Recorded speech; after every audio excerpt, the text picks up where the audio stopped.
Queridos irmãos, queridas irmãs, uma boa noite a todos. Boa noite.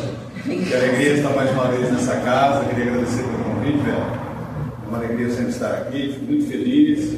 Hoje com bastante gente, isso é muito bom, enche o coração de alegria. Que bom que podemos hoje na noite, uma noite tão agradável, falar de Jesus, falar de doutrina espírita. Queria saudar os presentes encarnados e os nossos irmãos encarnados também. Como nós, procura sempre uma palavra de carinho, né, uma orientação, um entendimento, porque estando no corpo ou fora dele, temos que estar sempre aprendendo. O processo não para, seguimos a nossa vida, né? Encarnados, desencarnados. Então sejam todos bem-vindos. Saudar os mentores espirituais dessa casa, pedir a intuição na noite de hoje, para que eu possa transmitir de uma forma tranquila o estudo da noite de hoje. Meu nome é Rogério, sou lá do Sirineia, lá de São Diocleciano, e o tema da noite de hoje foi uma sugestão do Sr. Francisco, que é o dirigente da nossa casa.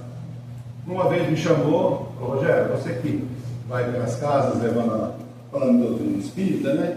Eu vou pedir um favor para você, uma sugestão de um tema. Eu falei, pois não, Sr. Francisco, vou procurar atender com o maior carinho, né? Ele falou, gostaria que você dissesse para as pessoas e levasse esse tema para nós cuidarmos das nossas consciências enquanto encarnados. Temos uma dificuldade muito grande no plano espiritual, no trabalho que fazemos de socorro às almas, principalmente no umbral, que estão com as consciências muito endividadas, muito pesadas, que sequer deixam ser ajudadas. Estão numa situação tão complicada que mesmo a gente dando todo amparo, todo auxílio, dizem que merecem estar lá e não querem ser ajudadas. Então a oportunidade, a reflexão na noite de hoje para todos nós é olharmos para a nossa vida e tentarmos fazer que tenhamos uma consciência muito mais leve, muito mais tranquila, deixando no mundo que é o mundo, passando por aqui mais leve, como peregrino que somos, fazendo esse processo, né? Quando chegarmos do outro lado, estarmos em paz. O tema da noite de hoje, eu acho que é o mais apropriado para que a gente entenda. O tema da noite de hoje é a consciência após a morte. Mas a morte do corpo físico. Todos aqui espíritas, né? Entendemos que a morte não existe, mas a consciência após o nosso desencarne. Então, vamos aí buscar a luz da doutrina espírita, uma orientação para esse tema. Porque a gente se divide muito e temos muitas opiniões do que vai acontecer quando desencarnarmos, não é verdade? Cada um tem uma ideia, um pensamento, uma preocupação, um medo, não quer pensar, não quer falar, não quer se importar. Uma questão muito importante para nós, né? Aí vai falar assim, Rogério, mas eu não estou com pressa. Eu também não. De jeito nenhum, não tenho pressa nenhuma. Mas enquanto estamos aqui, por que também não pensar nisso? Aproveitar o tempo que ainda temos aqui para pensar nessa questão da consciência.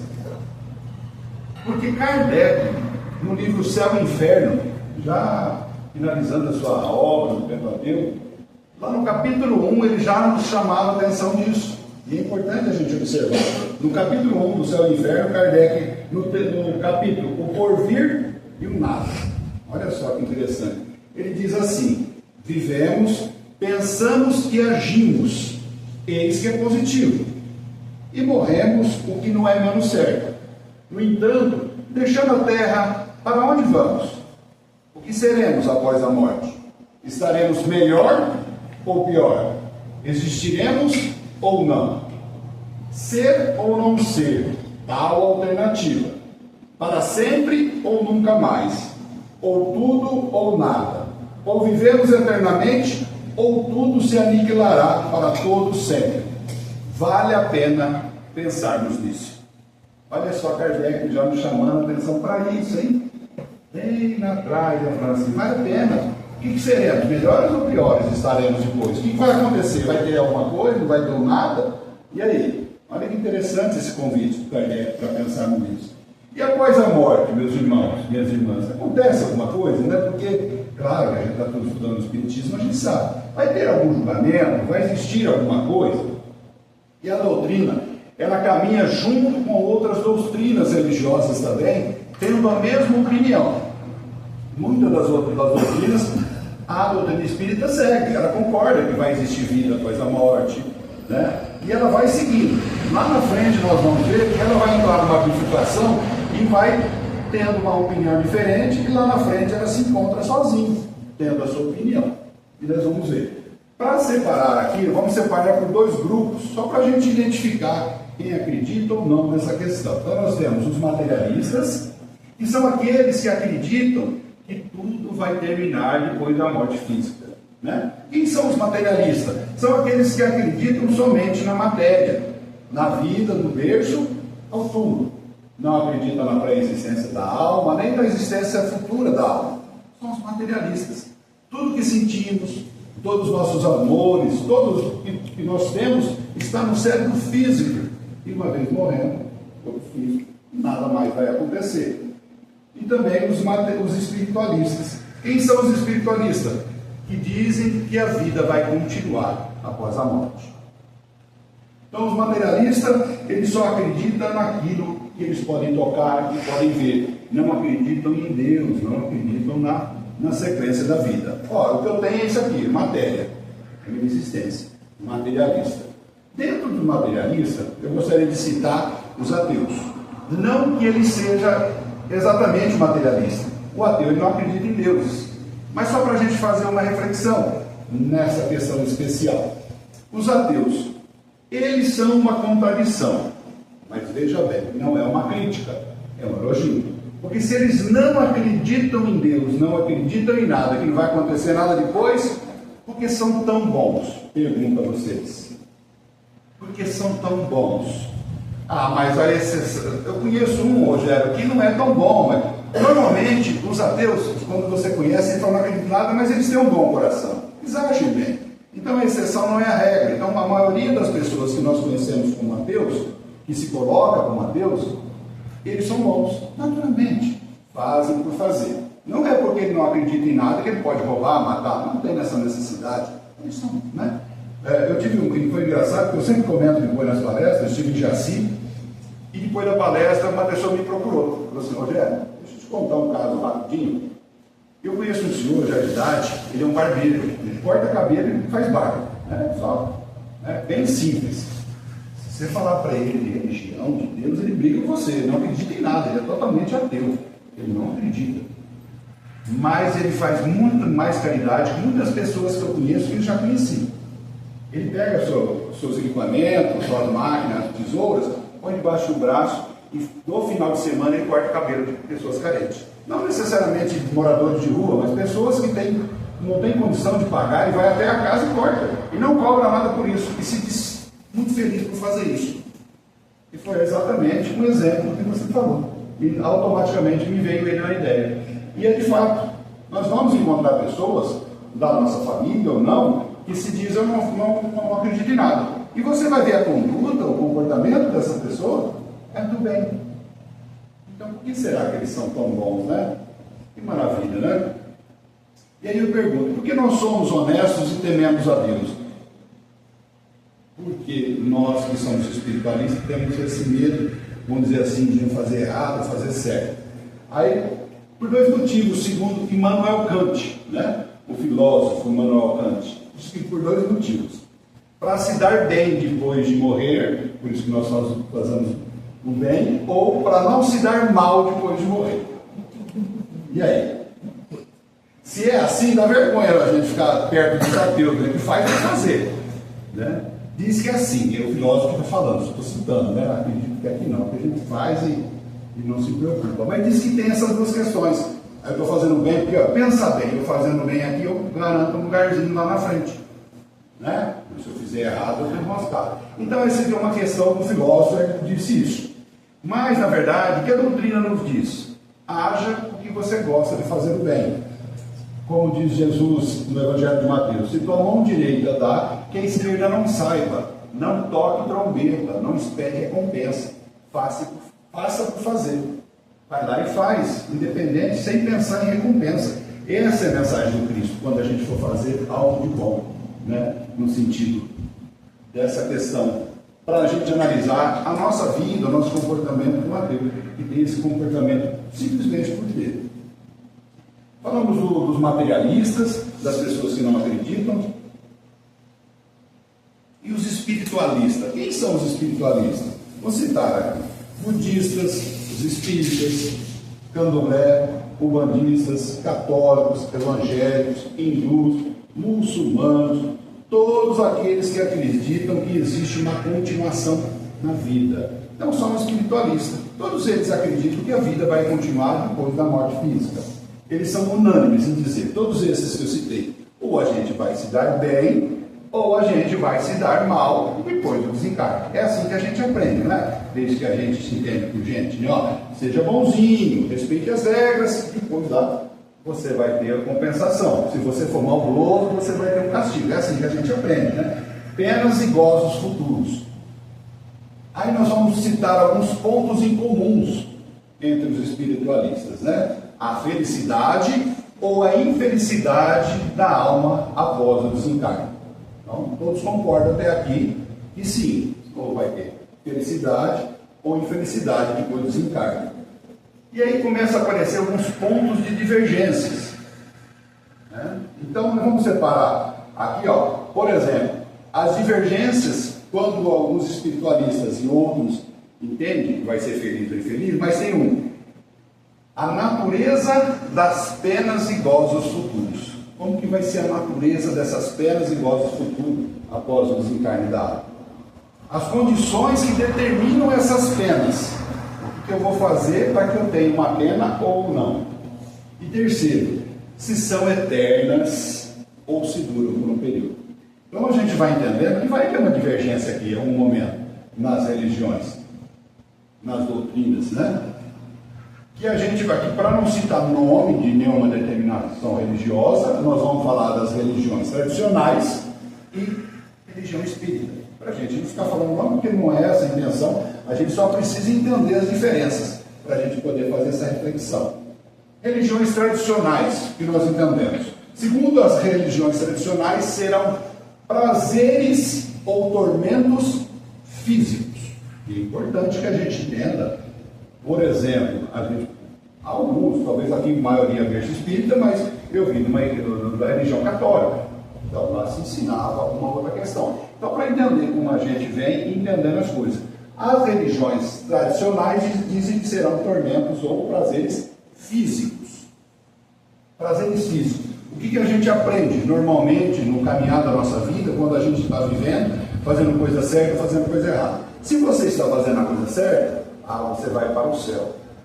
E lá no céu você vai ter uma nuvem tranquila, uma grama, um paraíso, grama que nunca cresce, uma paz, uma tranquilidade, esperando o momento certo. É isso de fato que a gente aprende. E quando a gente não é bonzinho, o que acontece? Para onde que a gente vai?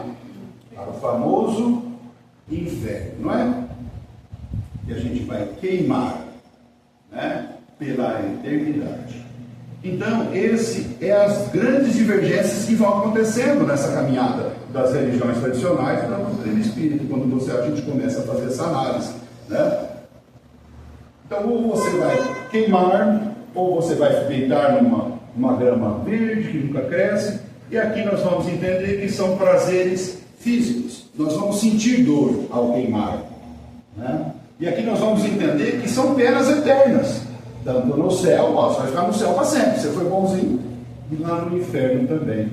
Mas se a gente parar para pensar, quando a gente estuda Deus, que Ele é misericordioso ao extremo para os seus filhos, e a gente vai começar a entender que não pode existir uma pena eterna, né? Porque às vezes eu errei de fato, né? Nós estamos numa escola e eu não consegui acertar, e eu errei e eu não vou ter outra oportunidade.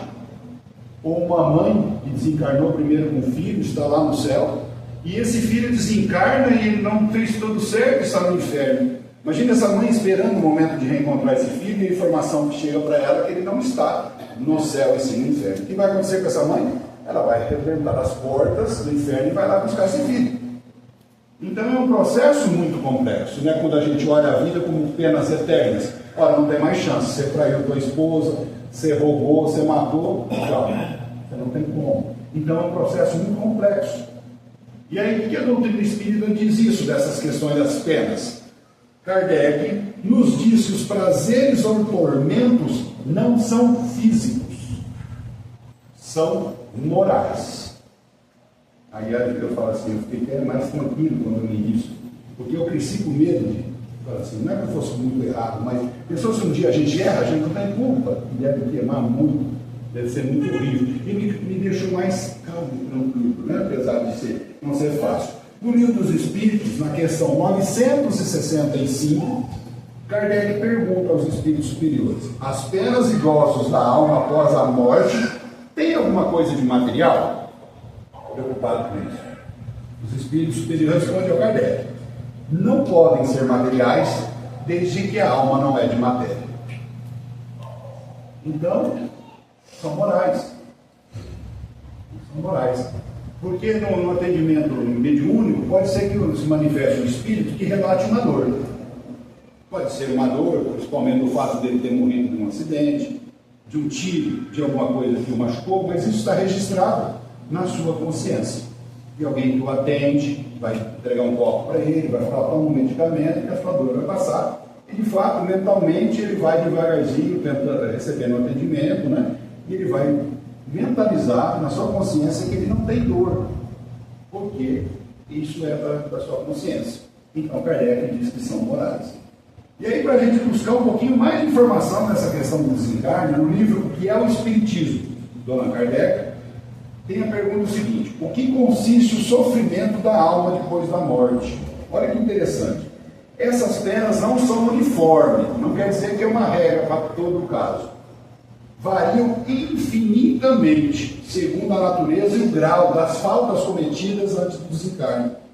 Certos assassinos são obrigados a conservar-se no próprio lugar do crime. Os homens de gostos sensuais e materiais conservam esses pendores juntamente com a impossibilidade de satisfazê-los. Certos avarentos julgam sofrer o frio e as privações que suportaram na vida por sua avareza.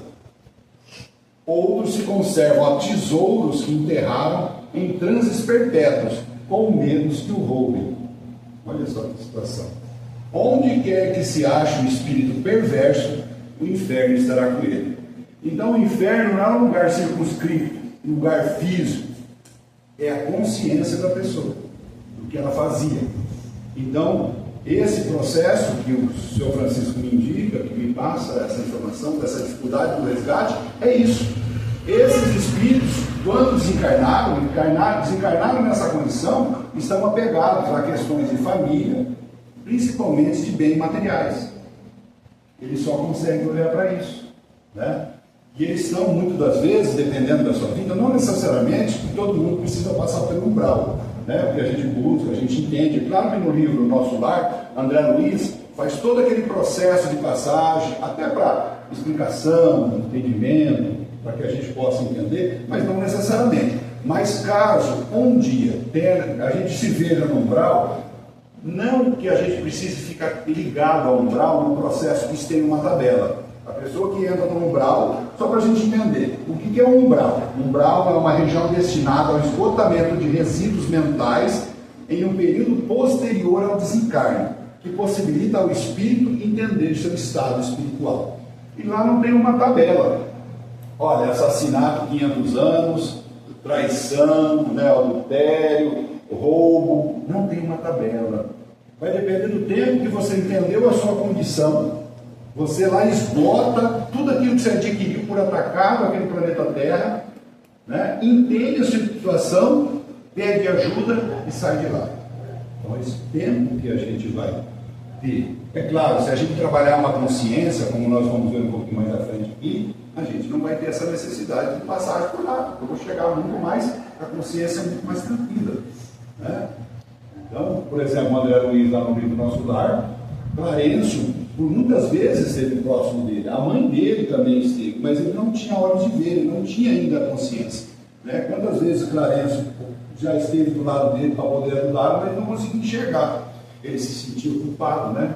Então, esse processo como no plano espiritual.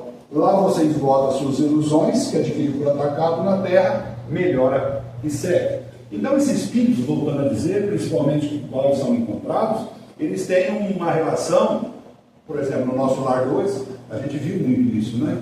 Talvez quem assistiu o filme ou leu o livro, né? Aqueles espíritos, imaginando ainda que estão encarnados, meu tesouro, meu dinheiro, ele tem que me pagar, ele me roubou, a minha esposa, a minha casa, a minha fazenda, meu filho, todos ainda ligados a bens materiais. Não aceitaram a questão de estar desencarnado. Estão em transe ainda em cima dos seus tesouros. O que a gente precisa fazer nesse processo de tendo encarnado, além de deixar a consciência tranquila, é deixar no mundo o que é do mundo. O dinheiro é bom, a casa não está errado, a gente possuir bens. A forma como que a gente vai se utilizar deles, que é o detalhe. Né? Ter uma empresa com 1.000, 2.000, 10.000 funcionários não é um problema. É a forma como que a gente vai transmitir isso para os funcionários, investir na qualidade de vida. O carro eu preciso para me locomover. São meios que nós todos precisamos, que facilita a nossa evolução, a nossa melhora quando conquistamos. Né? Mas eles têm que ficar aí. O dinheiro não preciso mais, no plano espiritual já não volta dinheiro. E outra coisa, a minha esposa, o meu marido, nós não somos donos de nada. Não somos possuidores de ninguém. É aquele irmão, aquele espírito que viveu conosco, que precisávamos, e pronto, ele segue o caminho dele, eu sigo o meu. Vamos nos reencontrar? Por afinidade, sim. Né? Por elos de amor, de carinho, né? A gente vai se reencontrar. Mas cada um segue. O processo é que a gente tem que deixar no mundo o que é do mundo. E porque nada te prenderá a esse processo, a não ser a sua culpa, a nossa consciência. Então, esse processo todo, a consciência pesada, está tudo relacionado à consciência. No livro Depois da Morte, Leon Denis, né, um grande trabalhador da doutrina espírita, trabalhou com Kardec, ele vai nos trazer no item o alvo da vida, nesse livro Depois da Morte. Olha que interessante o livro, Depois da Morte. Né? Ele diz assim: não temos outro juiz, nem outro carrasco, a não ser a nossa consciência. Pois essa consciência, assim que desprende das sombras materiais, torna-se um julgador terrível. Porque é o conceito nosso também antigo, que a gente imagina, né? Um púlpito, a gente numa fila. Pois não, Rogério, peraí, deixa eu analisar a tua vida. Eu que vou te julgar pelo que você fez. A gente tem isso na nossa cabeça, em filmes, né? Em sketches de humor, né? Sempre a gente está vendo. E aí, Rogério, o que você fez? Olha, eu uma vez lá em Rio Preto, lá dei R$10 para uma pessoa que estava necessitada. Mais alguma coisa, Rogério? Não, só isso que eu fiz lá, de bom lá. Anjo, pega 10 reais, Rogério, vai pro inferno. Já resolvemos o teu problema. Só isso que você fez mesmo? Mas não vai ter isso, né? Então, o processo, como aqui o Leon Denis nos traz, nessa passagem do livro, o que nós fizemos, nós vamos nos reencontrar conosco mesmo, com a nossa consciência. Né? E sabemos ainda que se a gente deixar de fazer o que a gente deixou, vai voltar a lembrança de tudo que a gente viveu. Então, por isso que a gente tem que estar de bem com a nossa consciência, nessa passagem, né? Como diz a Denise. Você continua a mesma pessoa, depois do desencarne, nutrindo as mesmas maldades, com a mesma ignorância e com a mesma consciência. Porque o processo, uma ideia que nós criamos ao longo da vida, principalmente que a gente ouve muito, principalmente no velório, né? Fala assim, e aí? Com certeza ele está ao lado do Pai, está sentado ao lado de Deus, Deus já recebeu, abraçou. Claro, a gente torce para que seja assim, mas quando a gente estuda a doutrina espírita, sabe que não é assim. Não existe um filtro, você cria duas asas lindas e sai voando para o céu. Nós, quando desencarnarmos, o que vai acontecer? A gente só deixa de ter um corpo físico. Só isso. O que eu sou hoje? Muito bom? Ótimo, vai ser um espírito bom. Eu não sou legal? Não vou ser um espírito legal. Então, o que eu levo na minha consciência? Só coisa boa? Está em paz, está leve, tranquilo. Então, essa é a ideia que nós precisamos entender. Nada muda, não tem um processo de transformação que vai nos transformar em ambos. Por enquanto, não. Vamos chegar um dia lá, né? No Livro dos Espíritos, na questão 621, a gente não pode deixar de citar essa questão, que ela é fundamental e fala diretamente sobre o estudo. Kardec, olha que interessante, preocupado com isso, pergunta aos espíritos superiores: onde está escrita a lei de Deus? Olha, que pergunta incrível. Porque se a gente perguntar para as outras denominações religiosas, de repente fala assim: onde está escrita a lei de Deus? Na Bíblia. No Alcorão. Então cada um vai falar: está escrita aqui a lei de Deus. É simplesmente, está aí, só estudar. Mas aí o espírito superior responde para Kardec: A lei de Deus está escrita na consciência. Todos nós aqui sabemos, quando fazemos alguma coisa que não é legal, que não foi boa, que não ajudou ninguém, que prejudicou alguém, que nós fizemos alguma coisa errada. Pode ter certeza, a gente sente. E aí, o que é isso? É a nossa consciência cobrando. Principalmente quando começamos a estudar a doutrina, o Evangelho do Cristo, nós começamos a ficar incomodados, porque antes a gente fazia e não se preocupava. Eu estava quase que adormecido lá na ignorância. Eu não entendia que eu tinha que fazer o bem. E quando eu começo a estudar, e às vezes a dor chega, você fala assim, nossa, mas está ficando complicado. Eu estou indo lá na casa espírita estudando e parece que a vida está ficando mais difícil. Não é. É que a gente está ficando incomodado onde que a gente ficava confortável e a consciência está nos empurrando a fazer o bem, a entender o que é certo e o que é errado. Então a lei está escrita. Né? Alguém pode dizer assim, ela pode também estar sendo escrita, né? Porque eu não tenho a mesma ainda consciência que o Mestre Jesus, por exemplo. Mas ela já está aqui. Quando eu faço alguma coisa, eu me incomodo. Poxa vida, não podia ter feito isso. Como que eu vou fazer isso para essa pessoa, se ela só me ajudou? Como que eu posso? Então já está aqui registrado. Não precisa mais. Isso é maravilhoso, né? Porque ela não está escrita em algum lugar, ela está em nós, na nossa consciência. Tem uma passagem do Chico Xavier, para a gente ilustrar essa questão da consciência. Isso, segundo as informações, era acontecendo em Pedro Leopoldo ainda. O Chico ainda trabalhava numa fazenda modelo, já psicografava, e o título é O Assalto, do Chico Xavier. Ele vinha vindo tarde da noite, que ele ajudava umas crianças, né, numa creche, o seu trabalho, o seu pouco dinheiro ainda, e ele vinha vindo tarde da noite, estava frio aquele dia, ele foi abordado por dois assaltantes. Ele passando na rua, todo encolhidinho, e blusa de frio, passando assaltando. Parada aí, meu amigo. Ai, meu filho, o que foi? É um assalto. Não, mas o que eu tenho te feito? O que eu te fiz? O senhor me perdoa? Eu só estou indo embora, eu estava ajudando as crianças. O senhor, para aí. O senhor passa o dinheiro que o senhor tem aí. Meu filho, eu não tenho quase nada, isso aqui é mais para as crianças do que para mim, que a gente arrecadou hoje. Me dá teu dinheiro, me dá teu relógio, me dá tua blusa. O Chico está, tua blusa estava frio aquele dia. Projeto está frio, vocês não querem ir lá para casa, eu faço um dia quentinho para vocês, vocês se alimentam, você vai ficar aqui nesse frio, vocês devem estar com fome. Não quero saber, né? Quer dinheiro. Não, mas esse dinheiro é das crianças, porque eu faço um trabalho assim na creche, assim. Você trabalha com criança? Um dos assaltantes falou assim, o senhor trabalha com criança? Nesse local? Sim. O senhor é Chico Xavier? Meu, descobriram. Sim, meu filho, o que eu quero que eu tenha te feito, você me perdoa. O senhor é Chico Xavier.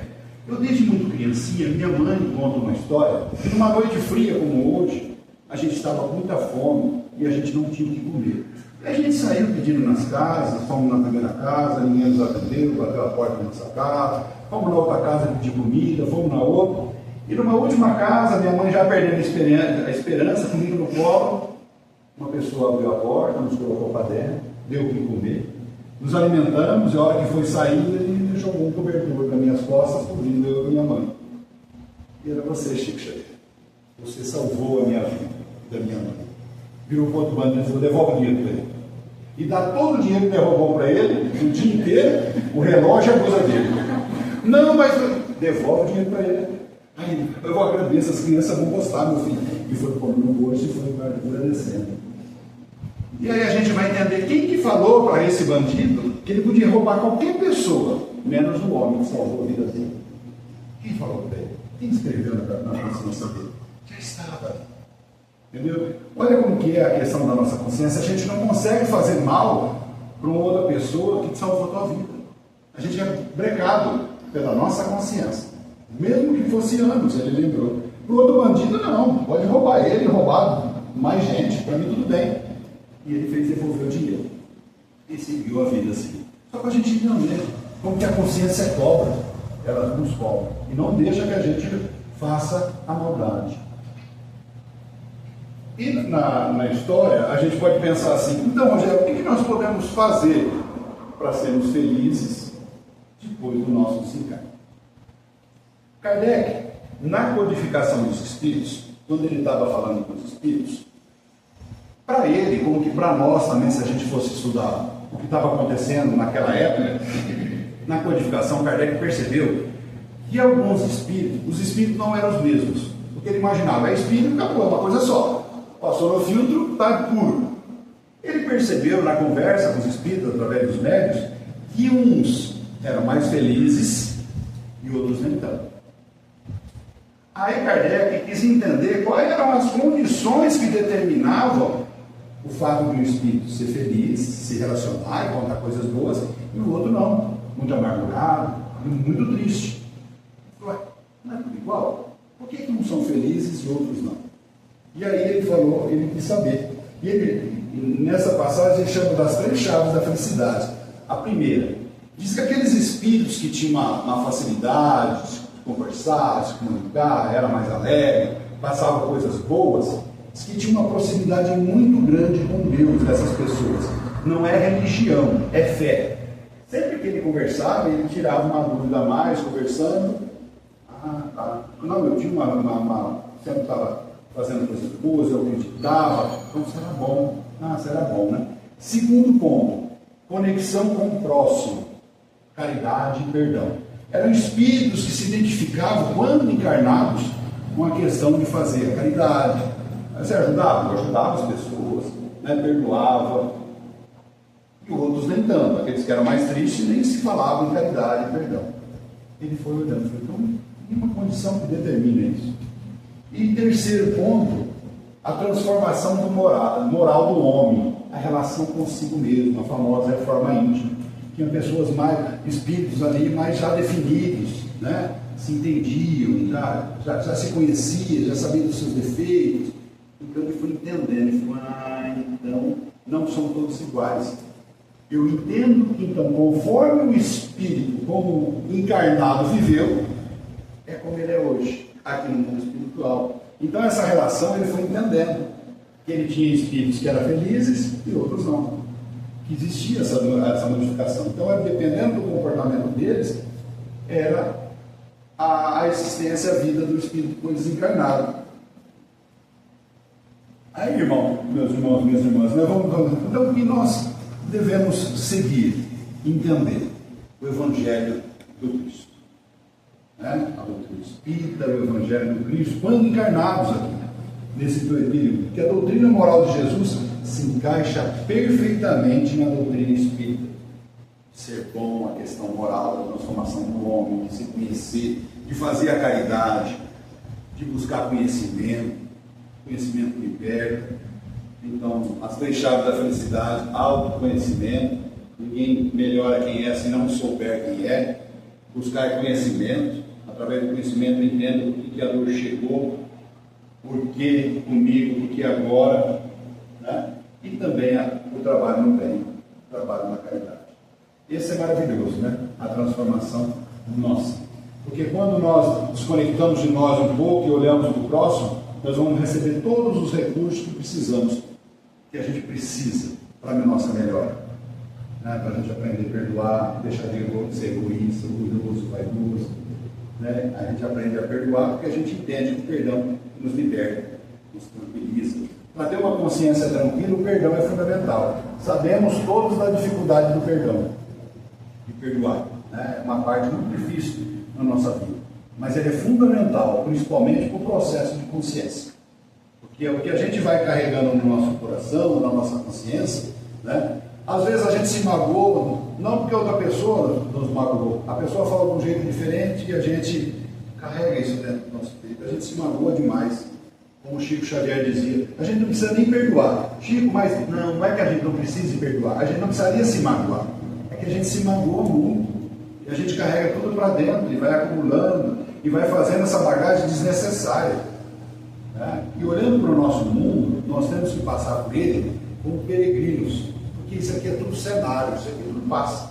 Tudo que nós estamos vendo é cenário. E quando a gente olha para um peregrino, qual é a principal característica de um peregrino? Olhando João Batista no deserto: pouca bagagem, pouco peso. Que naquela época de João Batista ele precisava andar quilômetros a pé no deserto, e que ele não podia ter peso. Então ele é nosso exemplo. Nós precisamos passar por essa vida da mesma forma como peregrinos que somos, deixando para trás toda a bagagem de mágoa, ressentimento, tudo aquilo que fica pesado na nossa caminhada. E a gente tem que fazer essa passagem leve. E só estamos aqui em passagem. Tudo é cenário, tudo passa. Isso vai ficar para trás. Esse processo de consciência tranquila também é muito importante a questão do perdão. Saber perdoar. Deixar para lá. Passagem na vida leve. Para viver bem, então, basta seguir os ensinamentos do Mestre Jesus. Amar a Deus e ao próximo com a si mesmo. Esse é um processo que, como o Chico também gosta de citar, Chico não pediu, Deus não pediu para a gente escalar o Monte Everest, só para amar o próximo, como a gente quer ser amado. Por que amar o próximo como ser amado? Se ele me pede um prato de comida, ao invés de eu falar para ele, não, vai atrás do governo, vai atrás, vai trabalhar, não é isso. Se eu estivesse no lugar dele, o que eu queria? Um prato de comida. Então fornece um prato de comida e satisfaz o que você gostaria que fizesse para você. Né? Então a gente gosta de festa, de estar bem arrumado, de passear, todo mundo gosta. Proporciona isso para o próximo, você está seguindo os ensinamentos do Mestre Jesus. Faça ele o que queria que fizesse para você. Uma frase muito famosa do Confúcio, que vai esclarecer exatamente o que falamos. Para morrer bem, é preciso viver bem. Olha só que inteligentíssimo. Como que eu tenho um desencarne bom? Viva bem. Porque o que você viver aqui é o que você vai levar para o outro lado. E para finalizar, meus irmãos, não poderia deixar de citar o livro Voltei, do irmão Jacó. Né? Psicografia do Chico. O irmão Jacó, quem não leu no livro Voltei, ele também era um trabalhador brilhante, maravilhoso da doutrina espírita e prometeu que voltaria para contar como era do outro lado. E o livro conta detalhes, inclusive, do seu velório, do que as pessoas falavam. Então é muito gostoso ler o livro, porque ele está ali, a pessoa, ele era bom, mas ele não era. Então ele ficava ouvindo. Claro que ele teve uma. Depois ele foi para uma colônia, né, entender como era, fazer sua luz brilhar. É um livro muito bonito. E nesse livro ele deixa uma mensagem para nós aqui, encarnados ainda, chama Incidente em Viagem. Ele diz assim: se o homem soubesse a extensão da vida que o espera além da morte do corpo físico, certamente outras normas de conduta escolheriam na Terra. Olha só, ele já está lá do outro lado falando para nós: olha, se você soubesse a extensão que você vai encontrar aqui, outras condutas você escolheria na Terra. Muda o comportamento, perdoa, vai jogando a bagagem fora, vai fazendo a travessia leve, como um peregrino, deixando tudo para trás. Não vai compensar nada se chegar com esse monte de peso aqui. Porque nós vamos nos encontrar conosco mesmo. É a pessoa que nós vamos encontrar lá do outro lado, é a gente. Só que tudo aquilo que fizemos ou deixamos de fazer aqui, né? Diz que o mais que se encontra do outro lado é as pessoas dizendo: ai, se eu soubesse, ai, se eu tivesse feito. Então, antes que a gente tenha essa questão, vamos mudar a atitude, né? Estender a mão, fazer caridade, abraçar mais, amar mais, sabe? Parar de guardar coisa aqui dentro, só guardar coisa boa, alegria, felicidade, paz, a certeza que tudo está certo. Verdadeira alegria não é quando a gente acha que está alegre, mas quando a gente faz aquilo que tem que ser feito. Que a alegria nasce de dentro e para fora. Essa é a verdadeira alegria, para a gente poder se realizar. Então, meus irmãos, muito obrigado pela atenção, pelo carinho, pela paciência e pela oportunidade da gente vir aqui e falar de doutrina espírita. Desejo de coração que tenhamos uma consciência muito em paz, muito leve, muito tranquila, possamos seguir no caminho de Jesus e também com Kardec. E assim seja. Deus abençoe.